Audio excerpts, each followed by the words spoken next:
Wait. What do you like about this girl? I mean, there's like a lot of things. I'd probably start with. I like the way she smiles. She got me staring for a while. Got me staring for a while. Yeah. Baby, it's our conversation. She's my favorite notification. She knows how to dress for special occasions. She got me thinking life could be better. These songs start to feel like love letters. I should tell her now, would I ever?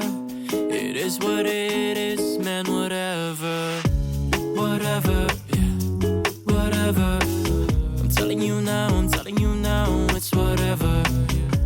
Whatever, yeah, whatever. I'm telling you now, it's whatever. She keeps me close. In the friend zone, yeah, but I don't mind it too Tikman much. natin yung breakfast nila. Yay! Rice scrambled. Ano dyan? Oh, just egg. And then, sausage. Corn leaf. And mango juice. Hey guys! So for today, we are here at Privata Hotel. It's located here in Roses Avenue. So, ito yung area nila. We booked this through Agoda and it's a twin executive room. So, yung itsura niya, pagpasok mo ng door, pretty basic lang din. So, kita niya sink na agad. Medyo minimalist nga pala yung napansin ko dito. And then, ito yung sa loob. Bathroom. So, makikita niyo frosted glass lang siya. So, if ever, makikita kayo sa loob. Pero frosted naman, so medyo hazy. Open lang natin to.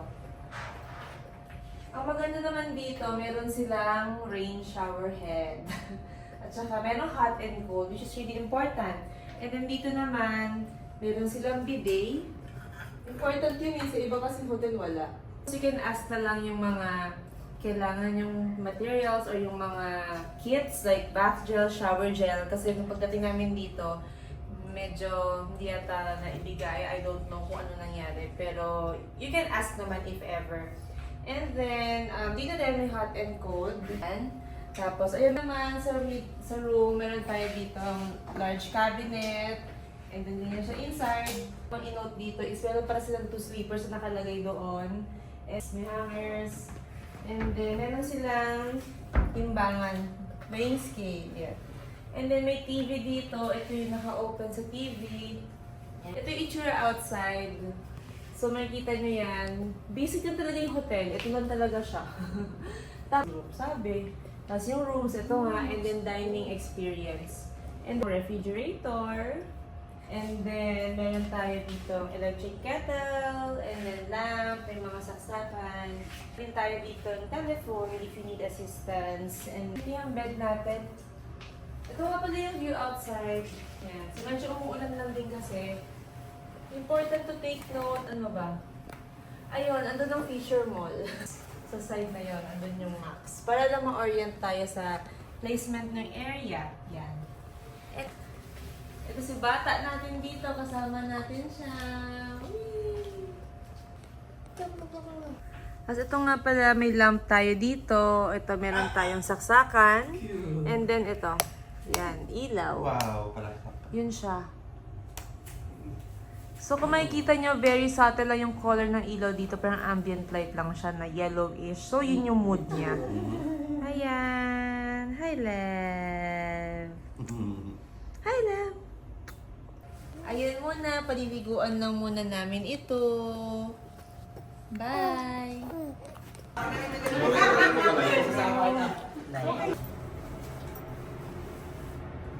Ang floor nila.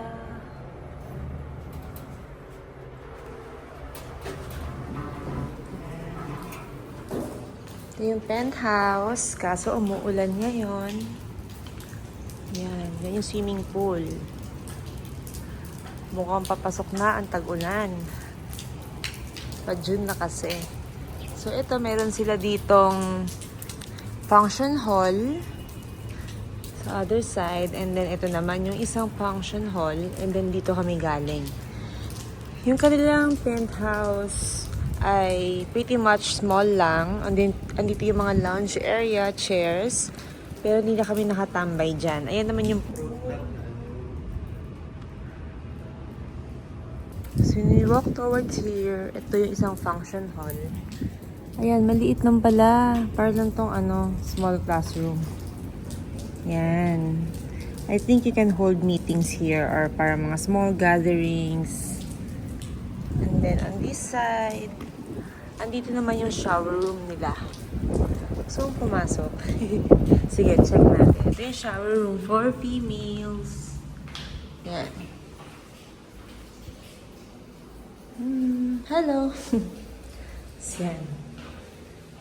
Toilet and one shower room. So, doon sa side na yan, makikita mo na pala yung max.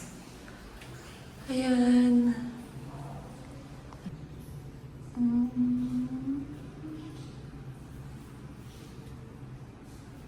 So, labas na tayo ulit. Dito yung tsura sa labas. Ayan. So, yung nakikita natin dyan is Citadines. Medyo matangkad siya compared to this one. So, ayan.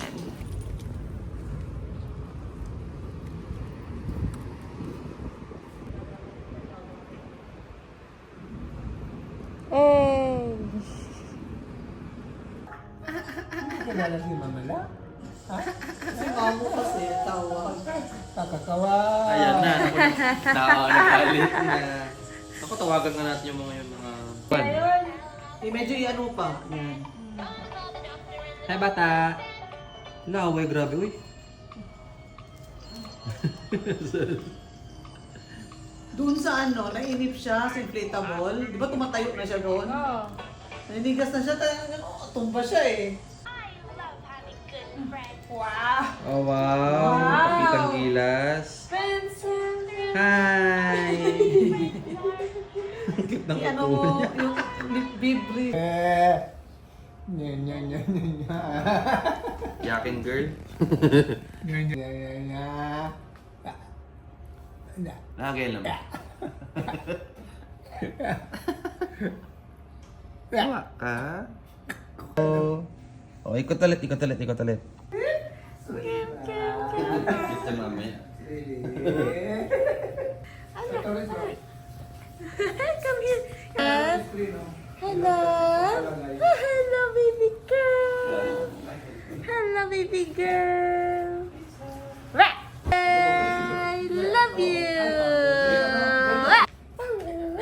Gusto nga niya yung nakaano lang, nakawakan siya. Pinapansin niyo siya. Case pick? Ayaw niya, magagalit siya pag wala siyang Iniiwan, oo nga. Oo. Kanina nga nung nakadapa, nung iniwan. Sabi ako, Oo. Smile pa yung mag siya. Feeling may kasama siya. toothbrush ka ka. Let's go somewhere.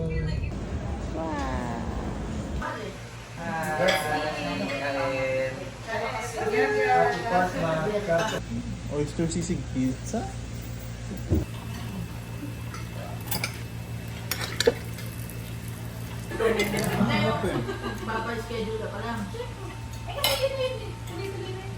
Hindi ako ng salsa.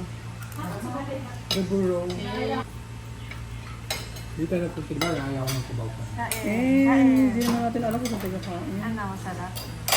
Kung hindi na may edad na sila, hindi na uuwi. Kadali, masarap pa. Okay, panalo. Sarap. Naman, mahibig sa Habanero. Enjoy. Ikaw, kamusta ka naman, Bibi?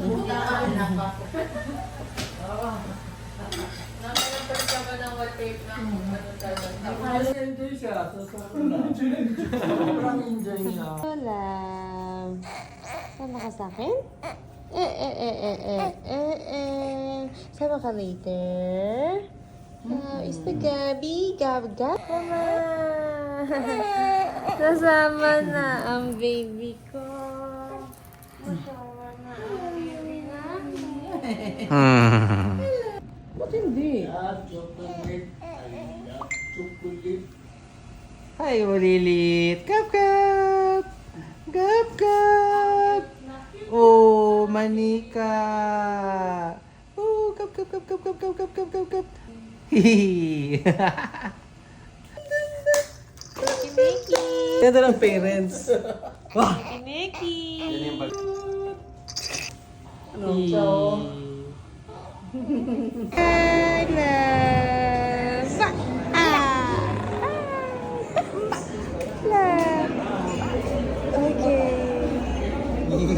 Sisipa siya na parang happy. He loves to. Tita D, Estima, I vow to always take care of you.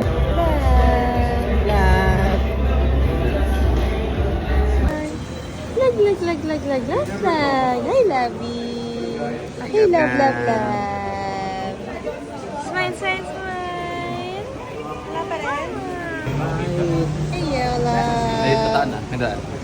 Okay. Thank you po. Thank you. Sir, thank you. Picture naman natin isa. Papaderma kami ng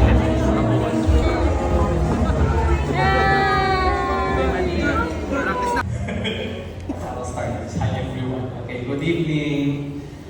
Okay, so a lot of you don't know me, but anyway, my name is Taro. That's my nickname. One of my close friends, from high school, Margarita.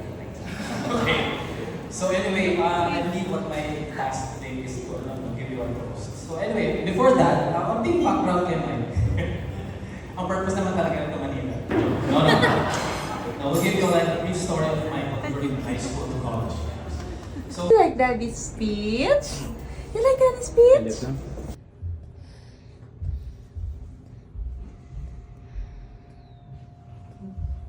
Gab, good morning, baby. Mwah! Mwah! Ano ba dad? So cute! Alala! Hey, baby! Good morning! Good morning! Hello, love!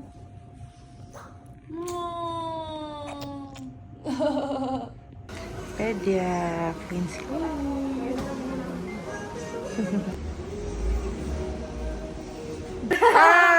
Parang happy niya roll ganun. Start. Ayaw pa.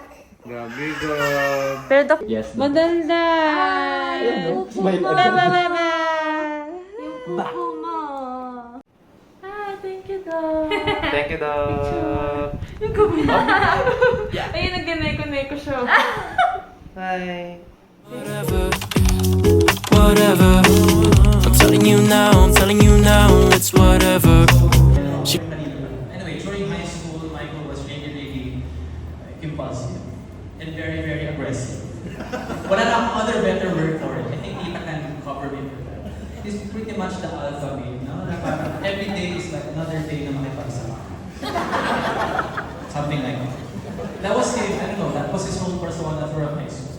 And I pretty much kind of defended in that table. And I think naging kaaway mo din kami each and every single one. And anyway, the thing that's nice about that is na we're all already past college, all of us already professionals.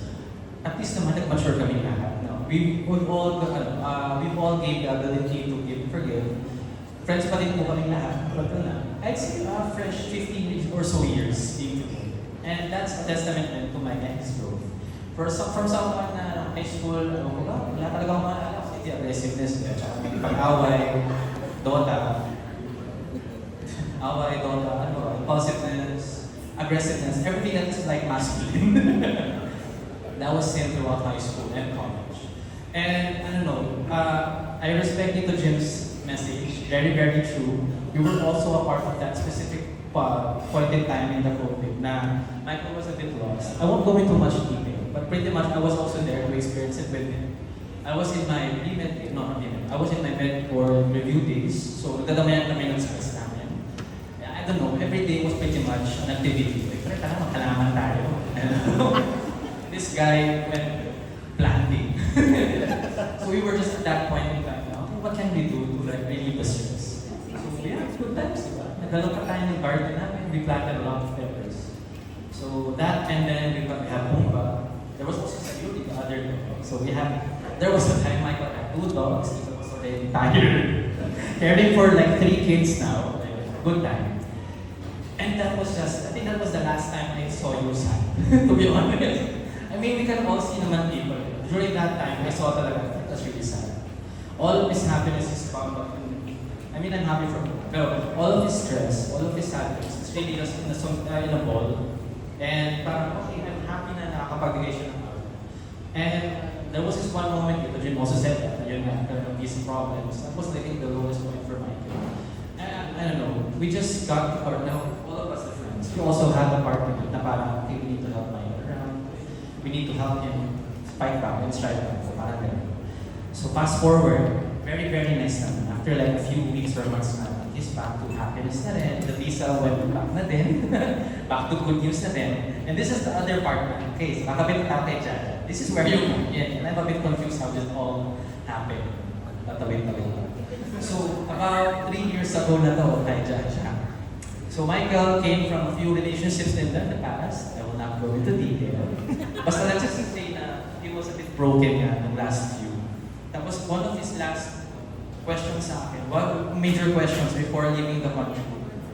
I think I'm about to go on a date. Ano ba, diba? Parang a few months before leaving for New Zealand talaga. So ako naman, I mean, hindi ka nakinig sa akin. My exact words were, huwag na. Magkakaroon ka lang ng package. Huwag ka naman date na, maalis ka ng bansa. Legitimately, after 4 to 5 months from that, he would fly already to New Zealand. It would be the worst time to have a long relationship. That was my logic then. I mean, buti naman talaga hindi ka nakinig. Pretty much hindi siya nakinig sa akin. About a few hours or days later, I heard na, okay, the date went well. First time in a long time, thank you. And it was the first time in a long time Michael started reading. Hindi nagbabasa eh. You don't read. I think that's not just help. I don't know. Someone, ewan ko, kaya ka lang kausapin, gawa ng paraan. He can like bypass the sort of. I'm not saying psychotic ha, but Jack is laughing, alam niya. Basta there's a lot of psychological things going on here when you're speaking with Mike. Jaja was able to parang breach that wall very, very good. And then after like a week or so, beshi na sila Tita Bea. So I think this is going well. Yeah, yun lang. I'm really just happy na parang someone was able to be a perfect match for Mike. Ito na talaga yun. So that was a few years ago, and I'm really, really surprised it went well. But I'm very, very happy that it went well. And then we were able to meet Jaja. I'm ramping up, but this is my last few points. We met Jaja for me and my wife for like a small talk lang. Michael was already out of the country. One conversation was pretty much enough to convince me, okay, Mike found it. Mike found the one for her. Found someone who would be, I think strong-willed is a good term. Strong-willed enough to understand how strong he is also as a person. And will also be able to complement each other. I remember parang yung one of your best friends, Jaja, said kanina, you have indecisiveness. O yan na, the guy ko impulsivity is there. This is the best match talaga. Okay, so back ako. I believe this is okay. Okay, so I also require, I request everyone to raise a glass with me.